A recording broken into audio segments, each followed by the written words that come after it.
Welcome to Strong Families. I think I know everybody here.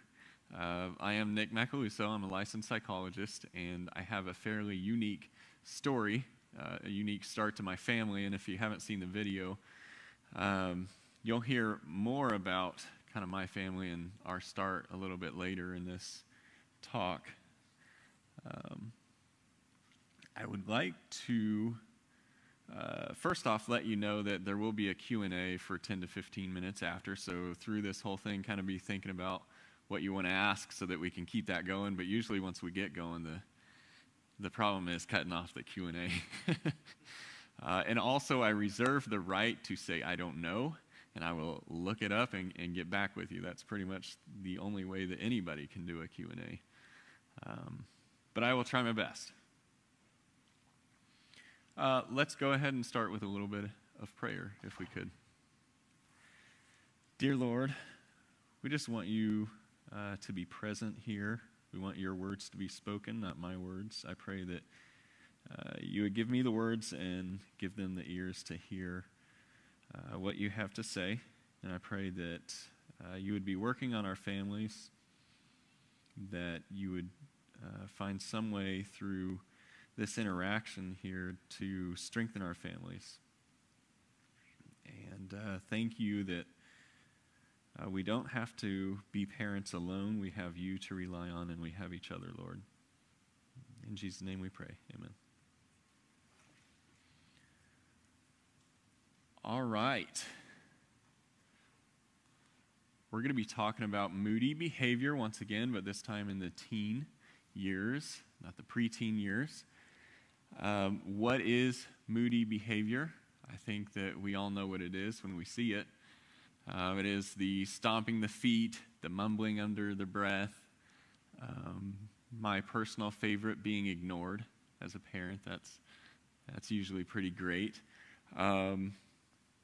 Also, I would probably include when they point out bad things about you as a parent. Isn't that nice? Point out all the ways that you're a hypocrite.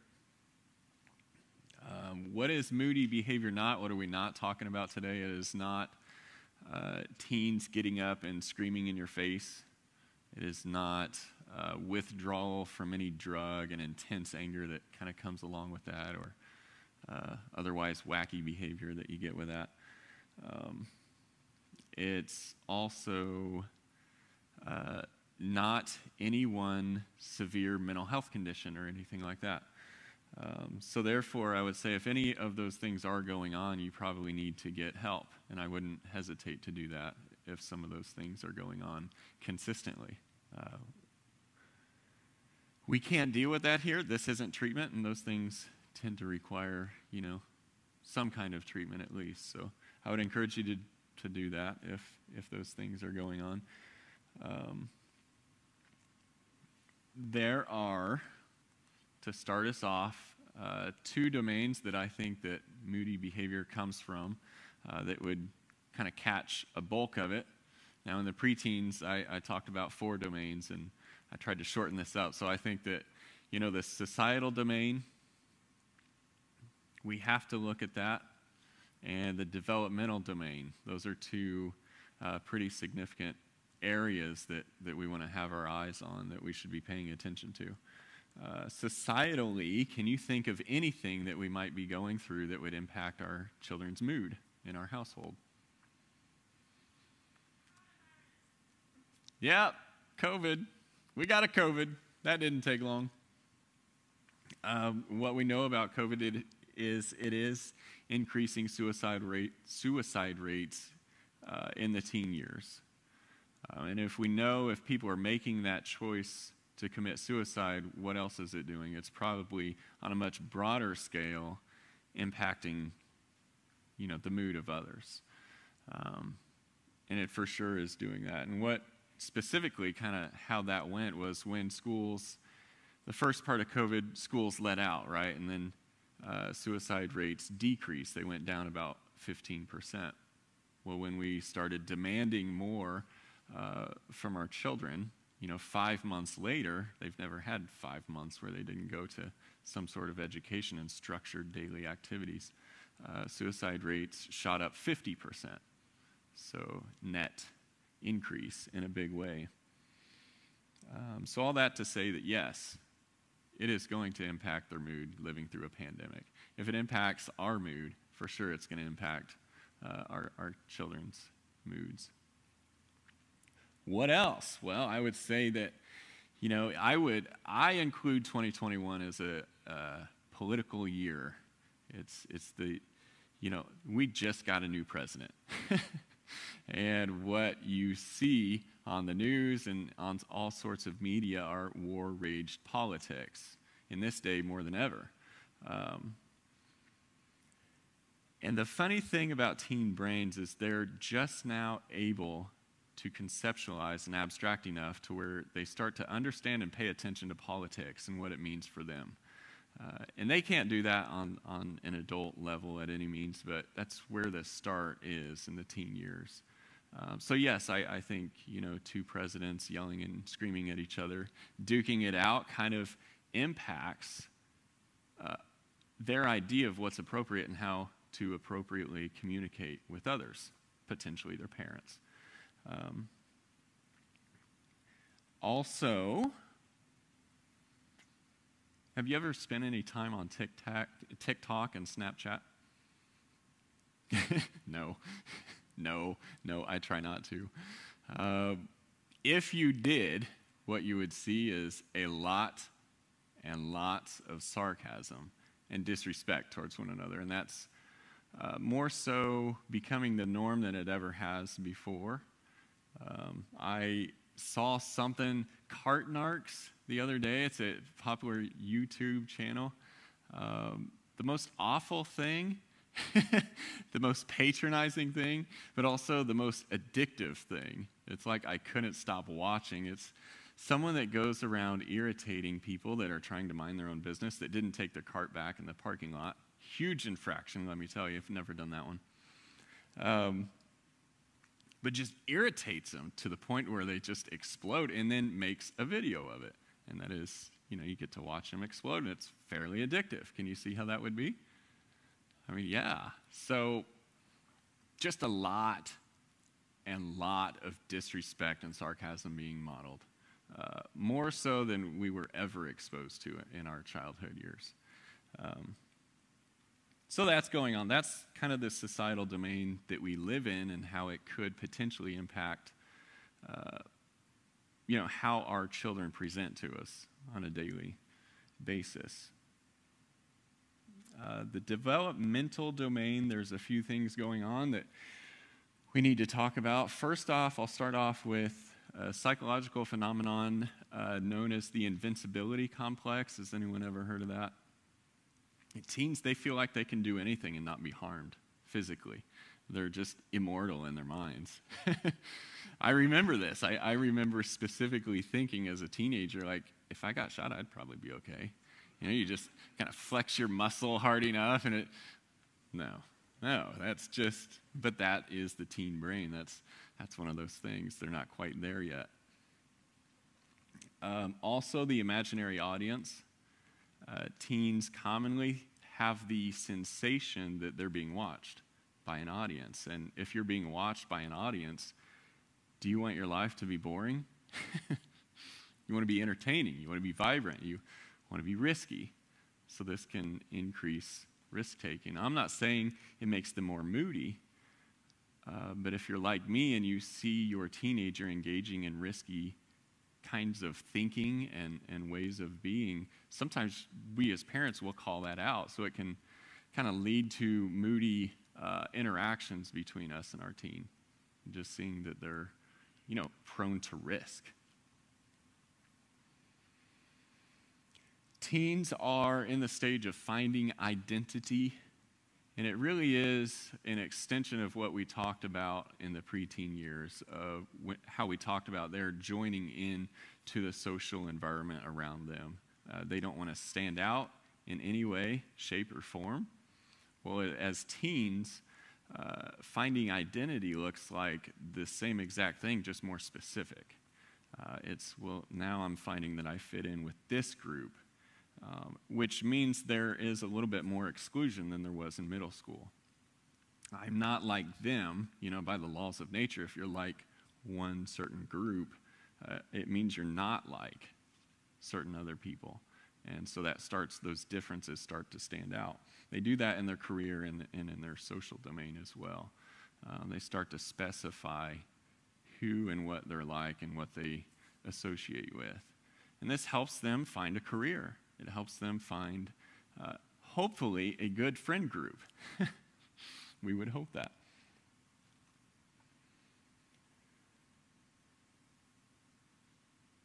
All right.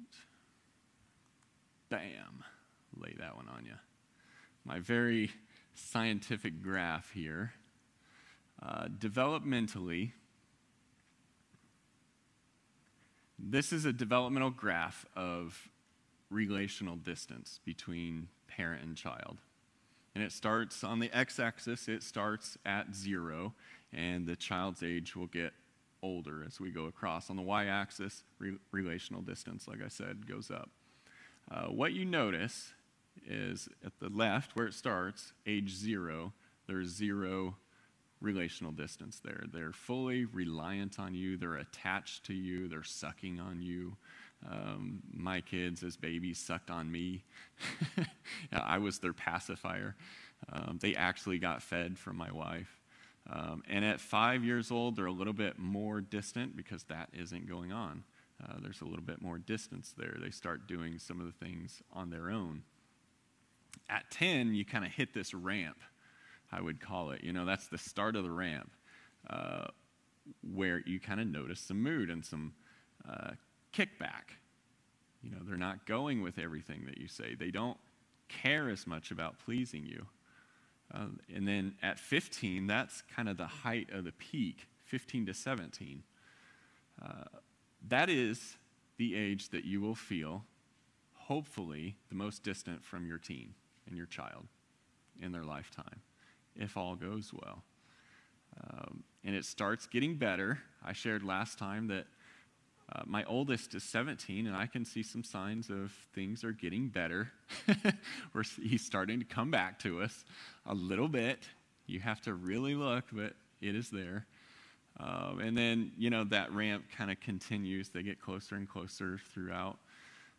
By the time they're leaving high school and going through college, 25, things are probably where they're going to be unless something big happens in your family that causes more distance there. So most families, I would say, find a good, happy, medium. Things are going well, and I generally think my parents are okay. And that is good news. This process that you see kind of depicted in that graph is a good thing, too. We want that as parents. We don't want people that depend on us forever. At least I don't. And this is their way of creating autonomy for themselves. And what does autonomy do for them? Well, it helps them stand against people that might be abusive to them, people that they don't want to associate with. We also don't want people that can't stand up for themselves.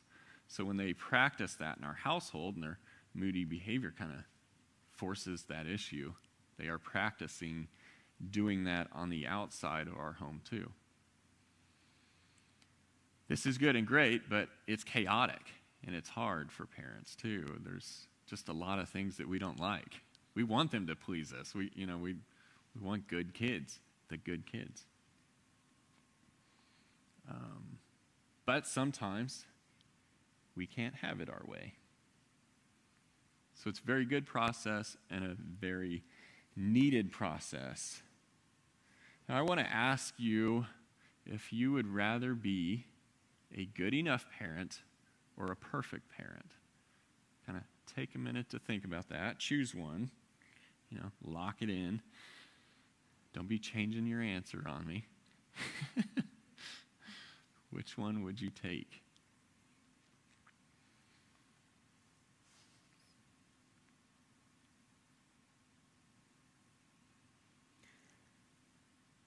The goal of strong families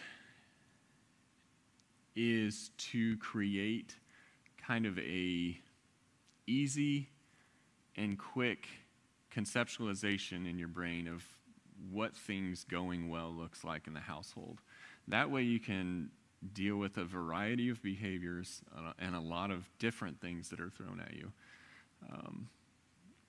And that's not really the goal of a lot of parenting system. That's why I say this kind of pairs well with a lot of different parenting systems, because it's not often that we do a lot of, well, what do I do? You know, I may give you ideas of what to do, but really the bulk of what I'm after is kind of one thing that I got through graduate school and studying healthy relationships. It is just kind of the gut feeling of knowing what is good and what is bad. You know, and this talking about the good enough parent versus the perfect parent is one of those things that I think will help us with that. The good enough mother is something that came out, I want to say in the 60s in psychology. And it was touted as a very good thing. And a good enough parent has kind of three components. There is love there. They work very hard at loving their children. They have structure. And they also have some form of a routine. And those are kind of like the big three things that you want as a parent. Those are directly tied to research that shows how your child is likely to do once they leave your home. So you want those three to be there. What the perfect parent is after is the perfect parent strives to get the details right. And they really nail the details. Like, are you leaving without a coat? No. The perfect parent will never let their child leave without a coat. You know, do you have shoes on? You know, are you dressed appropriately? Are people going to make fun of you?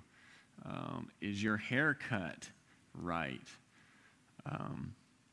Another thing the good enough parent has going for them is that there's room for failure, both within themselves.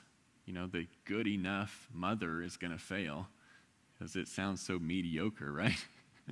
Like there's going to be failure if you're just barely cutting it. But with the perfect parent, there really isn't room for failure. And so what you get a lot of is this parent that's, they're either ignoring the failures of the child because there's just no space for it. So we can, you know, turn a blind eye to things that we don't like pretty easily. Or there's excessive control and doing things for their teen child so that they don't experience failure. Both of those are bad. We want our child to experience failure, even though we think that we really don't. That sounds like a bad thing at first glance.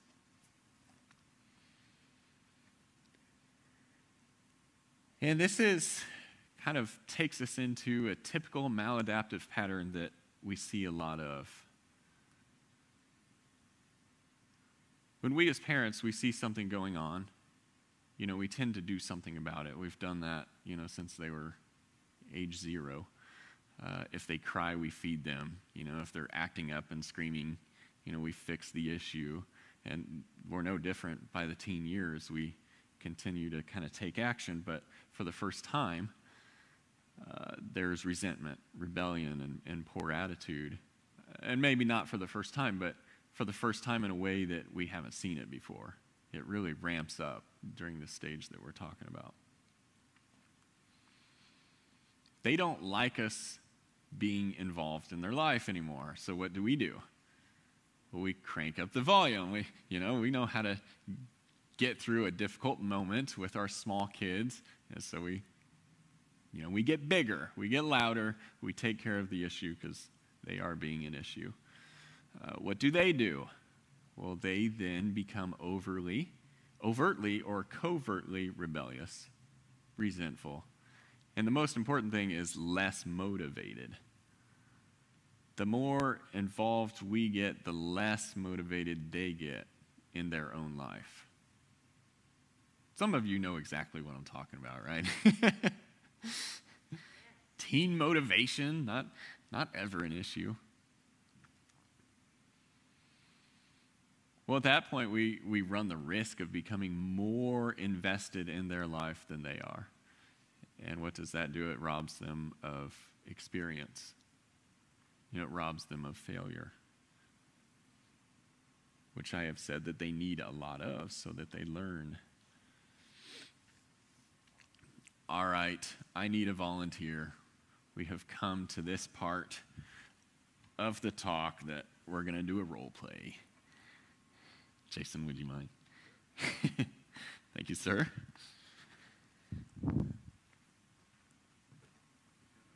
Okay. Here we go. This is going to mark the point of action, motivation, and responsibility. So would you kind of come up here, please? We're going to do a little tussle. Don't throw me off the stage or anything.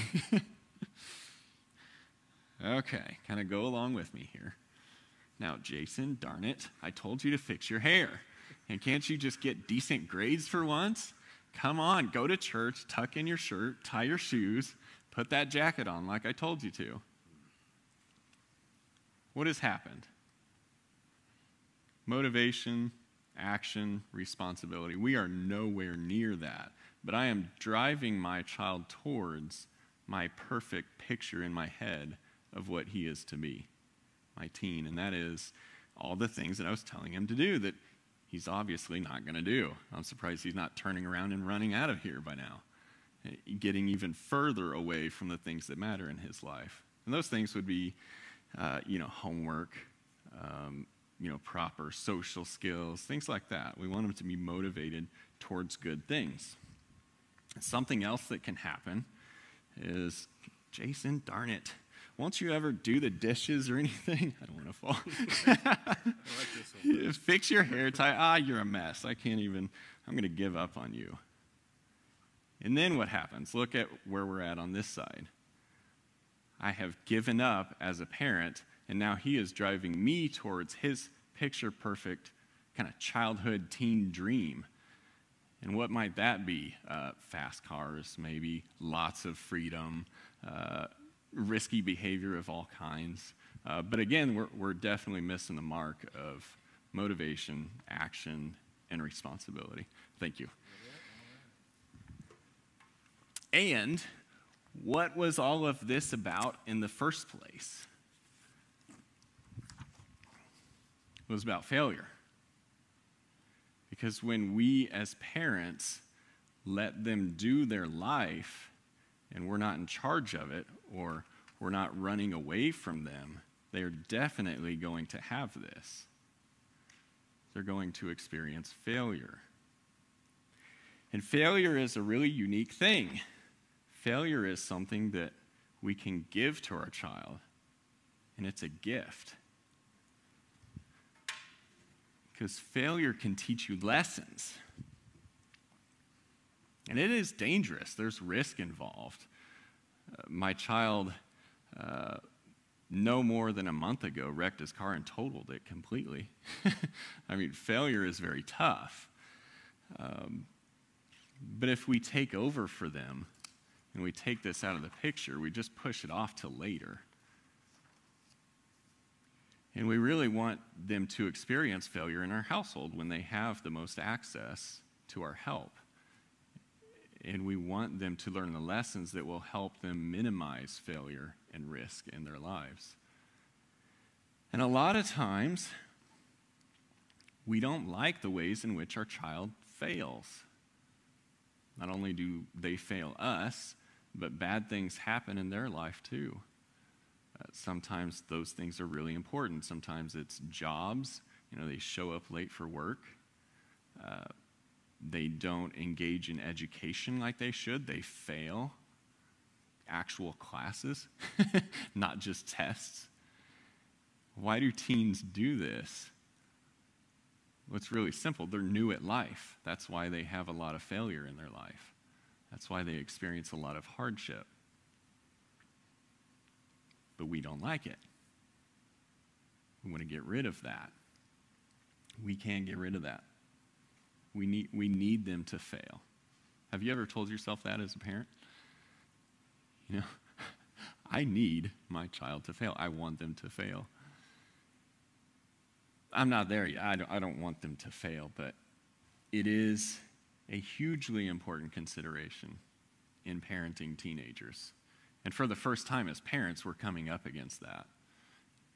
You know, it used to be falling down. Well, they're not just falling down anymore. They're failing stuff, and they're making us wonder if they're going to be okay human beings in their future. This is very difficult. It's very hard. It's not an easy process, and it's not a fun process either. But it's one that we have to allow for and we have to accept. And we have to have some form of comfort with it emotionally within ourselves.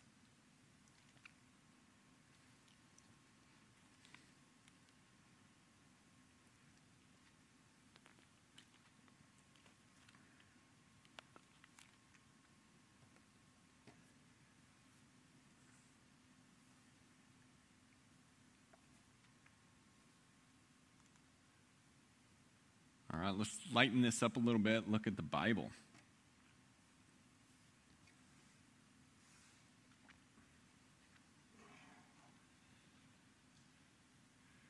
First Corinthians 12. 1 Corinthians 12:12. And I didn't put this up on the slide. I don't like slides, really. I got from somewhere that slides can make presentations boring. So if you've noticed, there's nothing on the slides. It's just something you can glance at and figure out where we're at if you dozed off or something. But if you want to, turn to 1 Corinthians 12:12. I'm going to be reading all the way through 20. Just as a body, though one has many parts, Just as a body, though one has many parts, but all its parts form one body, so it is with Christ. For we were all baptized by one Spirit, so as to form one body, whether Jews or Gentiles, slave or free, and we were all given the one Spirit to drink. Even so, the body is not made up of one part, but of many. Now, if the foot should say, because I am not a hand, I do not belong to the body, it would not, for that reason, stop being part of the body. And if the ear should say, because I am not an eye, I do not belong to the body, it would not, for that very reason, stop being part of the body. If the whole body were an eye, where would the sense of hearing be? If the whole body were an ear, where would the sense of smell be? But in fact, God has placed the parts in the body, every one of them, just as he wanted them to be. If they were all one part, where would the body be?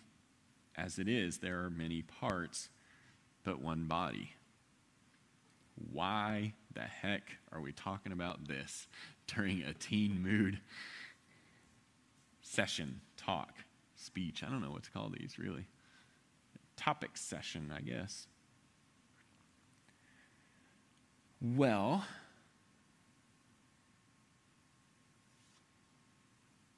in my family, I have 5 kids. And there's a lot of different body parts within my family. And there's even more body parts when we look at all of your families. And what does that do? Well, we're parenting very different teenagers, even within our homes. But when you go outside of our homes, the differences get even greater. You know, they have different parents, different experiences. They are different themselves genetically. So they're just a lot different. What does that do, and what does that mean for us as parents? Well, we cannot compare our children to other children of other households. We can't even do that within our household. You know, Emma and Nate are vastly different, I will tell you that. And Emma and Chloe, my 3 oldest, are insanely different. The same gender, a lot of the same genetics, a lot of the same upbringing, a lot of the same experiences, but they are nowhere near alike. Some of us are raising police officers, no doubt. Some of us are raising school teachers, librarians, counselors, CEOs, just a lot of different things going on. What do we know about police officers versus school teachers? Well, police officers have a psych eval that looks a lot like criminals, except for one thing. Their deviance scale is just a little bit lower, not all the way low, but one's high. You know, criminals, they don't like rule following. Police officers, I would venture to guess, don't really either, if you've noticed. I don't want to get in trouble, but do you think you might struggle as a parent if you're raising a police officer versus a school teacher or a librarian or a counselor? Yeah. You're going to struggle a lot more than the other. Like, just think about that. So we also can't compare ourselves to other parents of other households either. Because that other household either, might be raising a CEO, the owner of a company.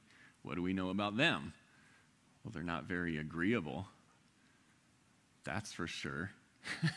They kind of like to run the show, those future owners. And if you have that in your household, you're going to notice that, and you're not going to like it. Have you ever wanted to be the best friend of just the owner of a huge business? That's our bestie right there. Probably not, because they're going to open their mouth. They're going to tell you how it really is, something they see, maybe it needed said. Probably going to be accurate and honest. We're not going to like it. We all say we want those friends that are honest and point out things that they see. We don't. We do not. We want friends to agree with us when we're angry, especially angry at other people. Like, let's go. They are a bad guy. We have to consider that, because that's actually taking place under our very noses, but we're really busy wanting the good kids, the well-behaved kids, the kids that get it right socially, and they dress right and they look nice, and because it makes our lives easier. We're kind of selfish, aren't we? In a lot of ways.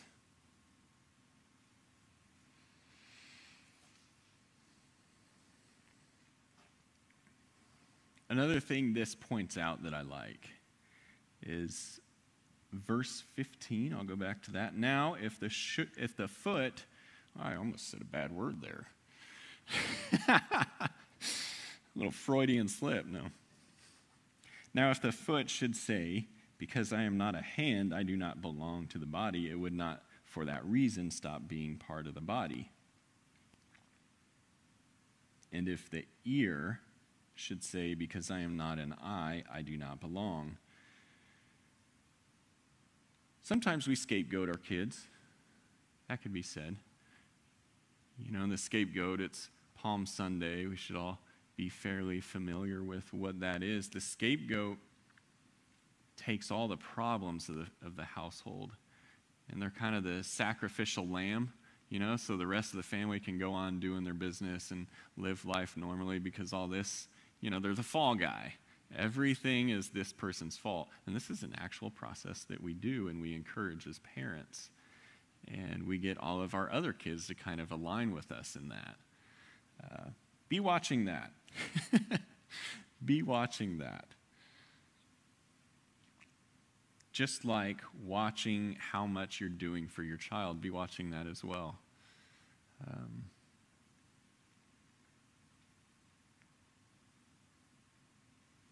Verse 24, going back to that. I didn't read 24. While our presentable parts need no special treatment, but God has put the body together, giving greater honor to the parts that lacked it, so that there's no division in the body, but that its parts should have equal concern for each other.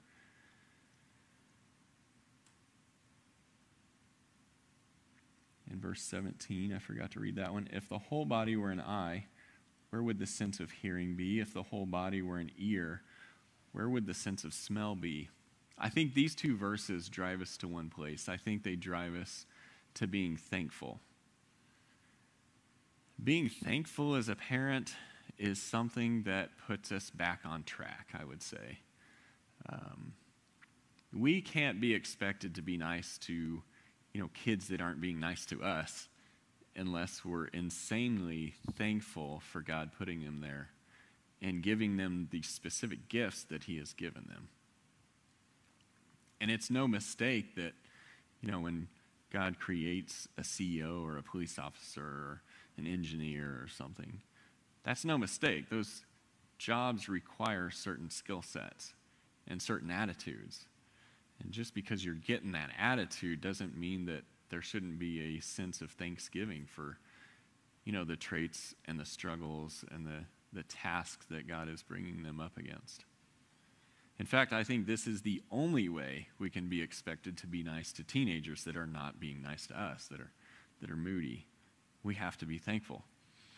Thanksgiving, believe it or not, in the secular psychology world, it is kind of viewed as this magical emotion. It's known as the very thing that can kind of correct and get you through really difficult experiences. And that's really interesting because also psychology is very uncomfortable with anything spiritual. We're kind of taught to, deal with the spiritual realm, but don't deal with it. That's kind of the underlying message in how we're trained. Deal with it, but don't get in trouble, basically. Be all-encompassing, all accepting. There is no truth. Definitely deal with it, but, just kind of go along with whatever they say. And that's, if you're a Christian, you just can't do that. There's an actual truth, and that means certain things for your life. So for them to point out and to notice that about Thanksgiving is, it's kind of one of the things that stood out as, wow, this whole Christianity thing, there's really something to it. And it shows in multiple areas of the world, and you just can't get away from it. So don't trust yourself to make accurate assessments about your child's future. I don't think we can do that. If we can't make accurate assessments across in the same time that we're in, we definitely can't make accurate predictions for that person, into the future. We're really bad at doing that. Even, psychologists, we stay out of the whole fortune-telling thing. You just don't know. To point this out, I myself had a 1.7 GPA going into my junior year of high school. That's not a good GPA if you know anything about GPAs. I got my girlfriend pregnant. You all know that. I talked about that in the video. I crashed 2 cars significantly. They were both a total loss. Not great. And I also had a felony misdemeanor. You probably don't know about that one. Found not abandoned, it was a useful, see, I'm trying to minimize it now that I'm up here. But it was, how would you describe it? A junkyard. And they sold parts off of these cars. Well, we were back in the woods with, friends playing paintball. It's like, whoa, what? And there's like a Lincoln, and it was in fairly good shape. And then go a little further, and there's like other cars just hanging out. So what do? Well, we start throwing rocks through the windshields and the sunroofs. And sunroofs and windshields cost a lot of money that they would have gotten had we not smashed them. And it was muddy that day, so the police strolled back right up to my front door where our shoes were all sitting out nicely, and they had us. The police were there. my parents were having a nice Chiefs party get-together. We need to talk with your kids. And my friends were still there, so, off to probation we went, community service, and that whole deal. But do you think my parents probably had some concerns about me, future Nick, knowing all these things? And sure, it's slightly exaggerated because I kind of strung them out in one story. I'm sure I did some things right, although not grades. All the things you kind of look at, it was not going well. It was going somewhat badly. I can't imagine the freak out that my parents were having. Like, seriously. And that 1.7 GPA turned into a doctorate in psychology and putting on strong families in a church. A church. We went from being a criminal, a lifelong criminal, to sitting in front of a bunch of people in church, like trying to encourage them not to freak out because you don't know how God is going to work in their future. You just don't. We can't. So we can't write that story before it's been written. My story would have been treacherous. And I'll have you know, my parents did a pretty darn good job not freaking out. I don't know if they just didn't care or what, but they didn't freak out on me. I would have been freaking out. All right, this is a good time for a little break. Let's take 10. We'll come back, and we'll keep going. All right, all you chatty Cathys out there, rein it back in. One thing that I really love about Strong Families is just all of the support that's felt. We all have teenagers.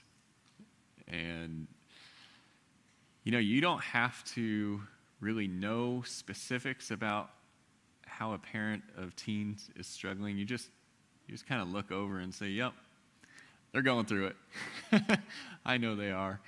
And in that, there's just something really special. We're all going through a different, as I pointed out, but similar process. I mean, in how many ways can you be moody, right? So just know and kind of remember this, that we support one another in this. And that's a very real thing. That's a huge thing. So I encourage you to come back because when you're talking about support, psychological support, it's not like a direct thing. You don't have to talk directly to somebody to feel supported. Being in a room with like-minded people going through similar things, a lot of times that will do a lot more than you think. With that being said, if there's something going on in your household, something we talk about today, definitely reach out to somebody that you can see here. I think that we all need that from time to time, for sure, and that's part of the church. Being the church is, we talk to one another about what's going on from time to time. Growth mindset.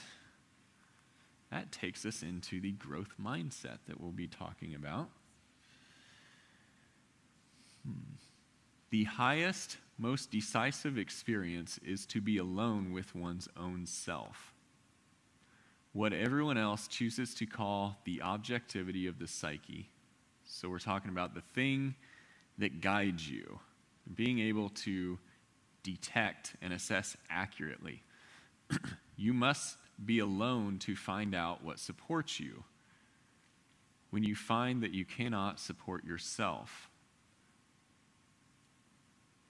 you must be alone to find out what supports you. So you are not what supports you, is what that's saying. You are supported. You're not both, supported and the supporter. That can't happen. Just defies everything that we know. When you find that you cannot support yourself. Isn't that interesting? This came from a psychiatry guy, because he was in the 1800s. We didn't even have psychology back then. He's a psychiatrist, whatever that meant back in the day, the 1800s. Carl Jung, I love that because is that not the same exact thing that we just read about in the Bible. It takes a community, a body, to do life. We're supported by that body. As we support, we're supported. And Carl Jung was pointing that out. I think that's awesome. I think that drives us to two places. One we've talked about, to being thankful for our supportedness. Funny story, I had to go a year on internship, and you take whatever you get no matter where it is. Mine was in Pennsylvania, and there was 1,000 doctors of psychology to be going without an internship every single year. So I took happily my Pennsylvania placement. And Crystal was in medical school, so, definitely they didn't go with us kind of deal. It was me leaving the family. And do you think I appreciated my family a lot more after that year? Absolutely. And I did find out, that was not my best year. I was not supported by the family that I belonged in. And I found out, I was being supported, and it made me more humble and more thankful towards my family. Which takes us to the growth mindset. What is a growth mindset as a parent? Well, it is humility regarding being a parent, knowing that we do things wrong, and we have done things wrong. We've been a teenager. We've been moody. Everyone you saw the graph. That came, just because I drew that with my finger on the cell phone doesn't mean it's not a real thing. That is a real thing. Everyone goes through that. You may not remember it the way it was, but I'm sure your parents would. I've done that. We've had to go back and ask about ourselves as teenagers as part of the curriculum of becoming a psychologist. And yeah, I was moody. I was moody. Do I remember it that way? No. We have done wrong as parents. And that has to be ever present on our mind as we're parenting. That puts us in the right placement to be a parent, believe it or not. Can't be a prideful parent. Prideful parent is an abusive parent. We don't want to be abusive. We want to be understanding. Understanding of the mistakes that they're going to make, and understanding that we made a lot of them. I've wrecked 100% more cars than my oldest teenager. Don't tell him that. You're not doing so bad. My GPA is about half of what his is. He does know that, and he uses that. See, that's that moody part. That's not good. It's not good. Don't tell your kids your GPA. It just goes wrong.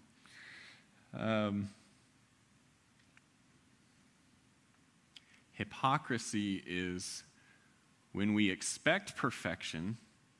Remember, I think it was that way. Yeah, I was driving Jason that way in that picture of perfection. And that's a very clear picture for me. In that picture, my children are dressing nice. They're getting A's. Everyone likes them. They smile and nod. They're not really heard a whole lot, which is a message for one of my children. I'm not going to point out which one. Not heard a lot, so they're not talking. They're just quiet and perfect. And when we expect such perfection, but they see anything different in us, it creates a real problem. It creates a big problem. The things that we're talking about, the mumblings, the pointing out that you're not perfect. Things that we would label moody behavior. We have to approach them not as hypocrites, but in a humble and thankful way. Teens gain more from who we are and how we conduct our lives than how or what we tell them to be. One example I used last time is we told Nate not to drive on D before he had his wreck. We had voiced that many times. What did we do? We drove on D because it takes longer to go the other way, to go running horse, 136th, I think it is, and then back down. That's a long ways around. It takes at least an extra 5 minutes.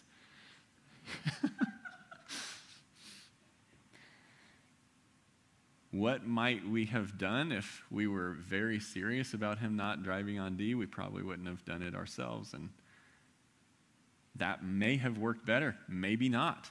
That I will tell you, as a psychologist, that's a much better way to go, to model and conduct the kind of life that you want your teens to conduct.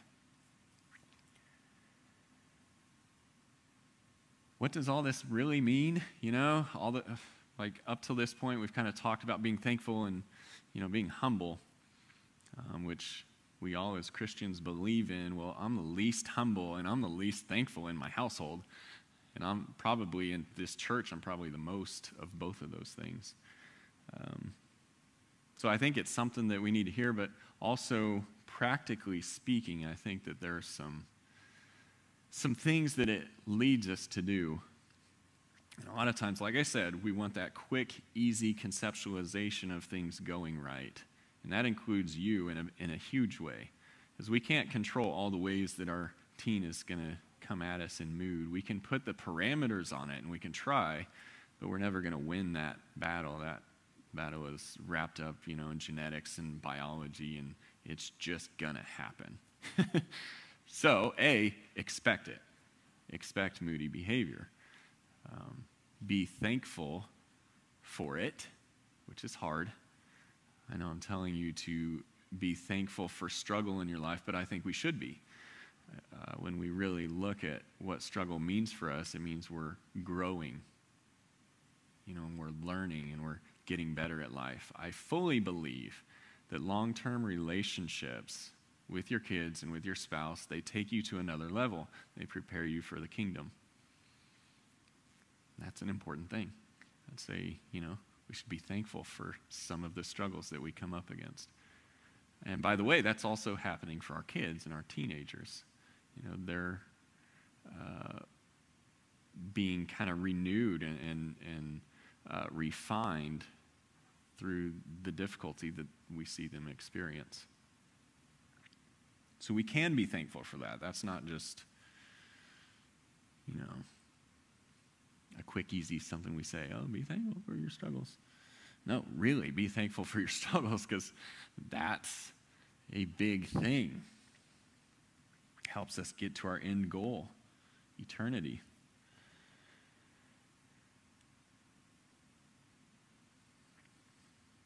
Practically speaking, in our households, communication's the big one.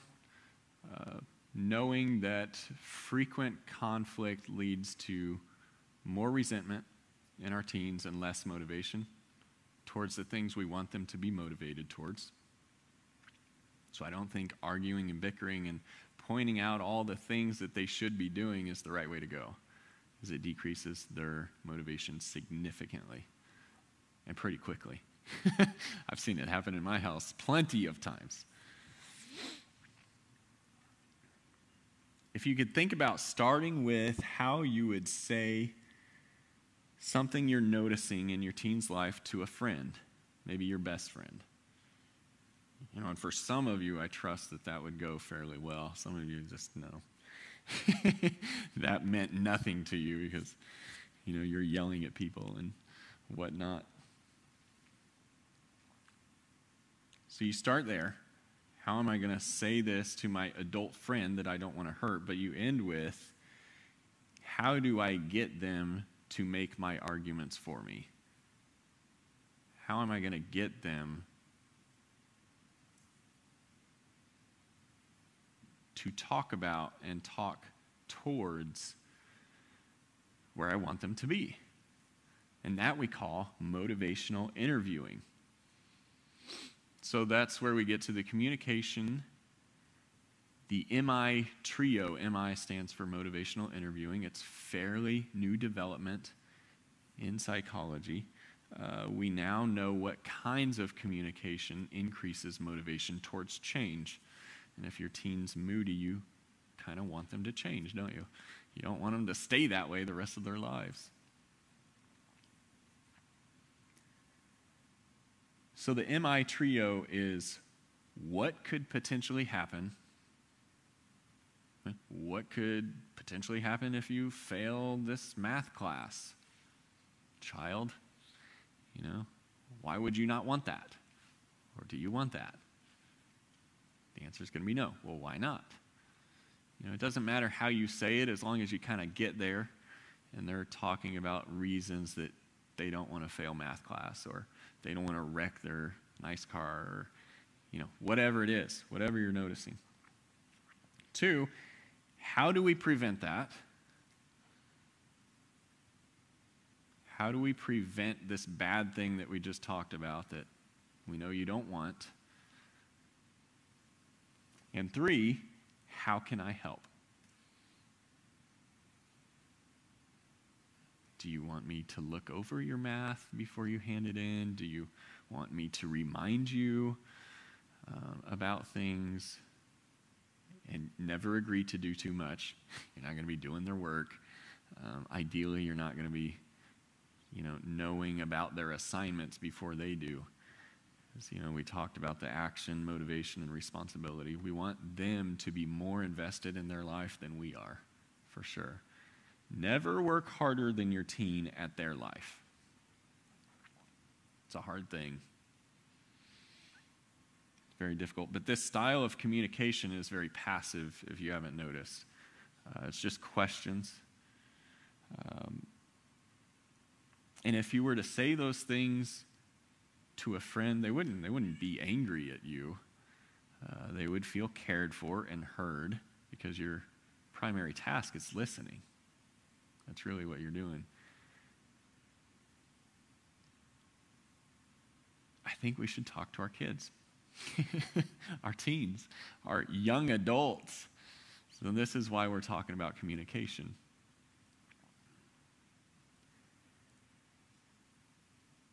And a lot of times what you get is when you're changing communication styles with your teen, you'll get some pushback. You might need to keep at it, but be persistent because this is taking this stance in your parenting in a new way, maybe at 15 or 16, less so at 13 and 14. I think you're still doing some of the preteen stuff that we're talking about where you're giving them more direct forms of feedback and putting more direct parameters on their mood. But after you've done that, I think you can get to this really nice space where you can do this stuff, and this is what's got to take place after that. It's really the only way to get someone to consider their own life is to talk to them about it. And this is the best way that we found without making them angry and running off or pushing you so far back that, you're not in a good place anymore. It's really one of the best ways and one of the only ways that we know how to do that. So you talk to them, you ask a bunch of questions. It really helps them develop the executive functioning that we want to be there in the prefrontal cortex. Because as they're talking, they're thinking about their life. And what do we know? Motivational interviewing has done many, many studies, and the more change talk that I can get you to do, the more likely it is that you're going to change. And at some point, it just goes. You do it because you've done so much thinking and so much talking about it. So we need to be doing that with our teens, one way or the other. Think about when you're making the arguments, go do your math. Go do your math. Don't wreck your car. Don't drive on D. Well, that does very little for their motivation. It might actually motivate them in the other way, like we talked about, which would be that way. I'm forgetting which way we.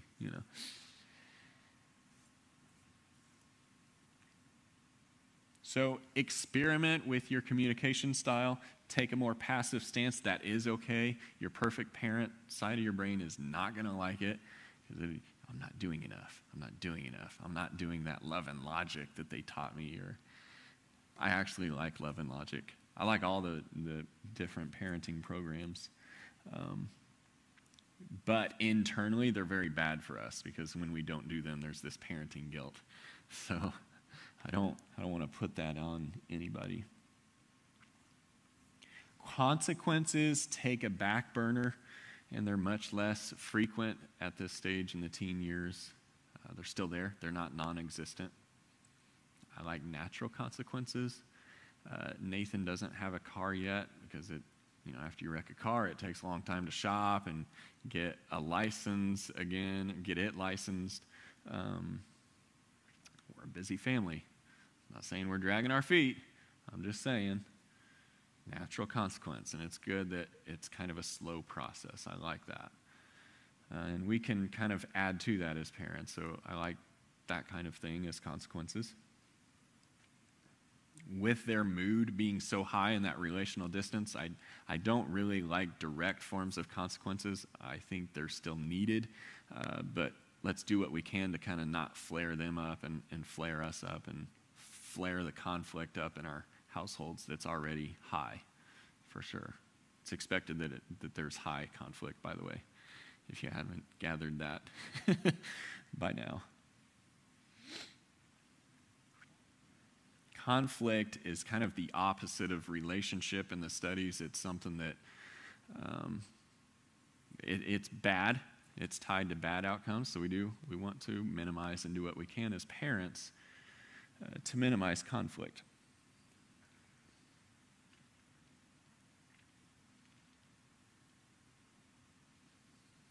Yeah, and I talked about kind of feedback and how that goes. A little bit more on how feedback goes, which we touched on in the preteens, is a lot of times as parents, we don't share how our child comes off to us, on an emotional level, so they never really get a reflection in the mirror of what they're being like if we don't tell them. A lot of times we'll just deal with them without telling them how they're being. Go to your room. Don't bug me right now. Now's not the time. But if we take the time and in a nice way, kind of tell them our experience of them in a non-hurtful, non-judgmental kind of way, that can be pretty powerful, and it can help put the boundaries on how far they'll go against you with their mood. And if you don't ever give them feedback, and you kind of cower and run away from their moody behavior, it just gets bigger and bigger and bigger, and it can become rule-breaking, but by definition, moody behavior is not rule-breaking. That's why it's so hard. That's why we struggle with it so much. It's like not quite a rule, but definitely not nice. So, yep, give the feedback. Ask them questions about areas you're seeing them struggle in. Don't assume that because they're struggling with something that's necessarily a weakness, that God isn't going to make a strength someday. Weird things happen, I will say, so leave room in your mind for them to grow up and be okay. Because I know a lot of times I tell myself, my child is not going to be an okay human. And the more I do of that, the more punitive I get. And the more harsh I get towards them. So just stay away from it. Don't write their future for them. All right. We are here. Let's do Q&A. I'm nervous, I tell you. Hopefully you've been... Jackie! You're not going first. Someone else. Oh, it's quick. Okay, good.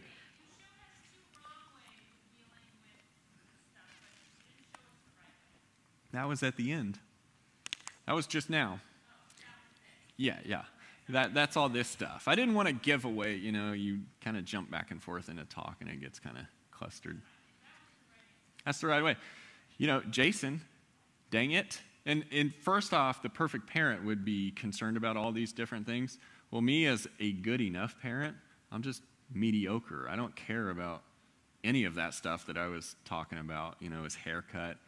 His shoes were untied, his shirt was untucked, that stuff, I'm probably, as a good enough parent, I'm just leaving it alone.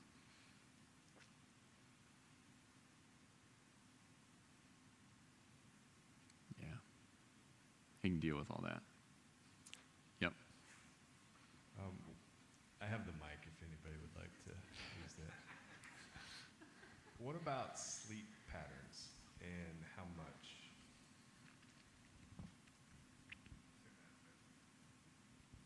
Teens need a lot of sleep. I think in the order of like 8 all the way up to 12 hours. 12 being the absolute max. Don't let them, ever go over that. And they probably don't need 12. It's more like 8 to 10. But they allow for like 7 to 12, a broader range. At 6 hours is kind of where problems start to happen, but they're more long-term. At 6 hours, your reaction time will slow down gradually after like about a week. So you're actually fine. It's just you're slowly degrading in your mental capacities, and you don't really notice it. So I wouldn't really encourage anybody to get 6 hours permanently. So if you notice that, and I would probably try to be okay. I don't think because of electronics you're talking about more sleep than necessary, are you?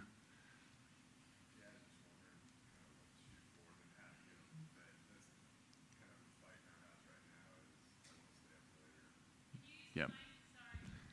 Sorry. Yeah, I mean, one of the things we're fighting, like in my house now, it's a 12-year-old, so he's not quite a teenager, but it's, hey, I want to stay up later, but then he will get up at kind of the same time, so his sleep is going down, and then the moodiness can start. So trying to figure out, okay, hey, you need to go to bed at 9 or whatever it is for him. What to actually do about sleep, that's pretty difficult to tackle the sleep issue. It's not like you're going to say go to bed and win. It's not like it's not a good area for consequences. So typically, I would kind of have a discussion about it for teenagers. With younger kids, you can kind of play the consequence game and it works okay.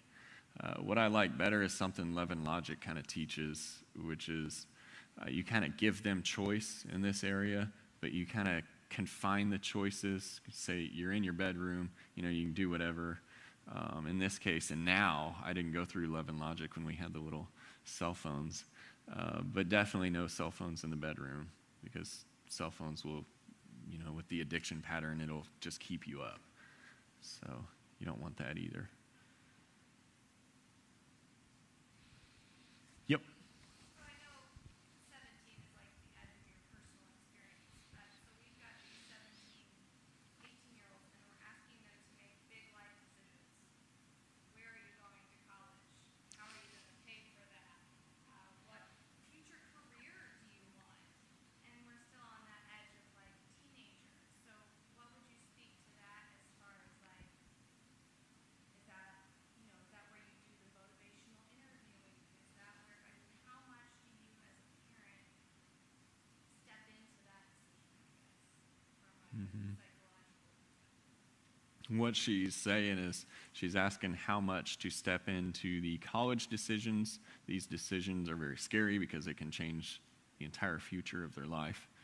And how much control and just how do you deal with that in general. I do think this is the perfect area for motivational interviewing because ultimately it's their choice. Well, I'll take that back. We're paying. If you have an arrangement like ours, they're paying some of it, and there is a system in place, but we're paying the bulk of it because we're the parents, and we feel responsible to do that.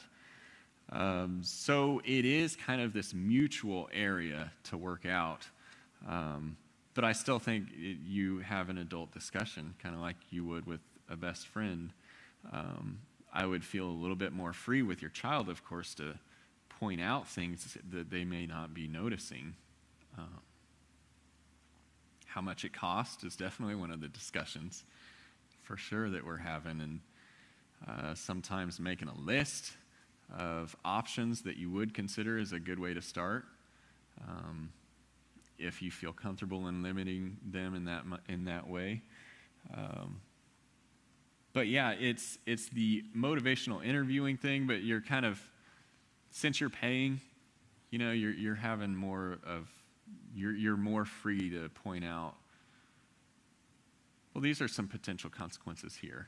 And you're also more free to kind of put the boundaries on the discussion as well. So that's ideal. I would say that's as close to ideal as I can come up with right now. So, how far away do you want to be? start with that. They may not want to be very close. That may hurt your mommy heart. But that's one of the things. Yep. So you noticed in the picture that you drew with the finger about the teen as they grow, they have this desire to pull away from the family. So Mm-hmm. how do you engage them or encourage them to draw into family activities? Ooh, getting teen involvement in family activities. Ooh, spicy. I knew the tough ones would be from Jackie. That's why I said she couldn't go first.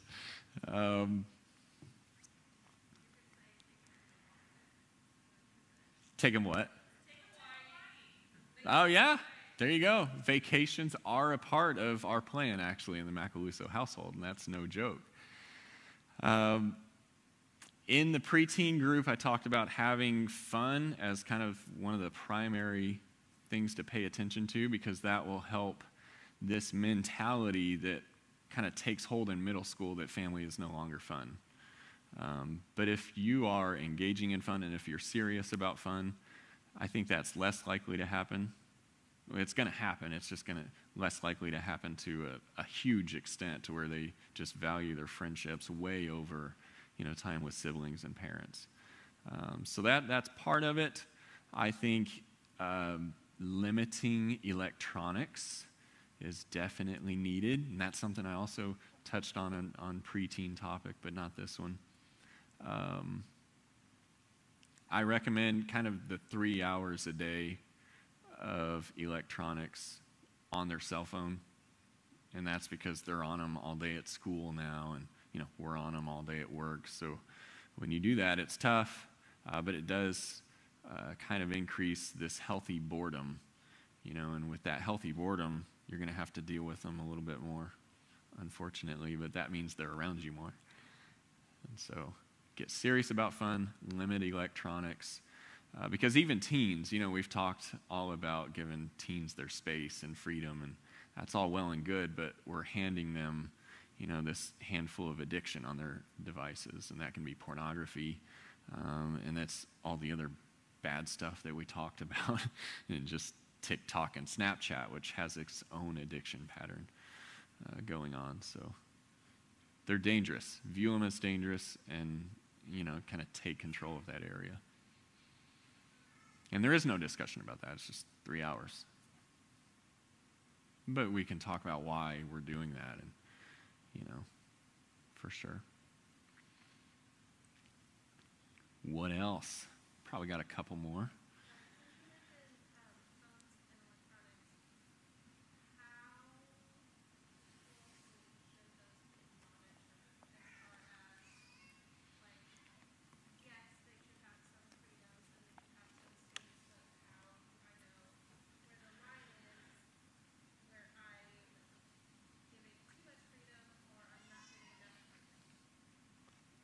All right, the question is, how closely do we monitor electronics? How do you know if you're giving too much freedom? And how do you know if you're giving too little freedom? I like, because the reason I said 3 hours a day is because that came from research. At 4 hours a day, you start seeing all of these negative things. They're like 75% more likely to be described as argumentative, and just they're more angry, they're less attentive, and all of those things. So part of that is doing the 3 hours. I think there should be a time limit per day. I don't like cell phones in the bedroom where they can impact sleep, but I guess it's kind of up to you. If you're doing the time limit thing, then that somewhat prevents that a little bit. I wouldn't count on that completely. Content-wise, you should monitor that to the extent possible, as closely as possible. If you could stand over their shoulder at all times, you would, I guess, but you can't, and there is no perfect system that does that. There's ways around every kind of system, that you use. We use Covenant Eyes. We've talked to friends in this room that use Bark. I think Bark is probably better. Possibly free. Is it free? It's not free? Cheaper. Yeah. Yeah. Seeing there's all these little nuances, but have a system. Have something on their phones that monitors, because that's really the only way.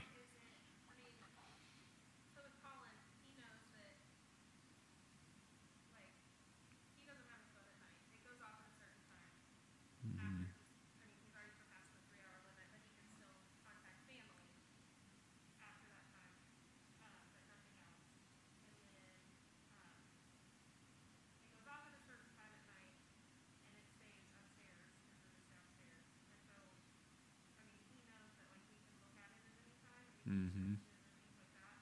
Mm-hmm.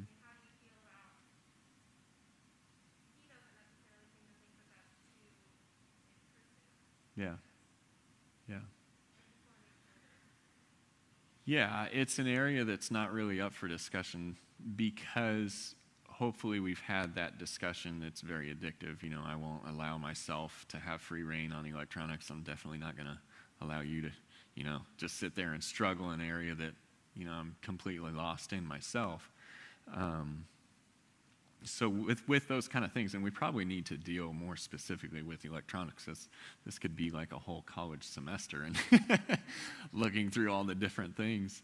There's no perfect system. I would encourage you to look at things that fit, your family best. Desktops in public areas, also, the PS5s and 4s and Xbox, who knows what's in public areas, and there's systems for those too, and it takes an insanely long time to set up accounts and to do it well, but it's an area worth doing. PlayStation I really like because it's a PlayStation. Well, Microsoft, we just switched. We had a Microsoft Xbox, and it was doing good. I feel good about the parental controls on there, and then we switched to PlayStation. I had to figure a whole new one out, but both of them seem to do a pretty good job of keeping them off things that they don't want, that you don't want for them. But you have to watch all of these different devices because all of them are fully capable now of internet access and just apps and everything, so it makes it tough. Who likes electronics as a future kind of talk? Yeah, it's a good one. It's one I could use too. Can I be out there when we do it?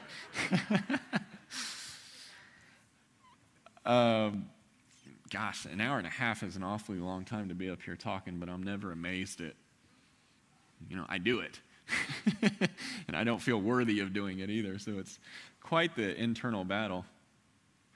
We're thinking about doing about 6 a year, so it's not a lot, but it does allow you to kind of plug in things and actually use them and then come back and get more things. One of the things I kind of didn't like about how we were doing Strong Families before is just like drinking from a fire hydrant. And then how much of that do you remember after the 8 weeks are done? It's, debatable. But this, I feel like, you're using it more as you get it and applying more, which helps us retain more too. Yeah, well, it's time to get the kids, so thank you for coming. Come back. We should be having another one in a month or two, so thanks for being here. Yeah.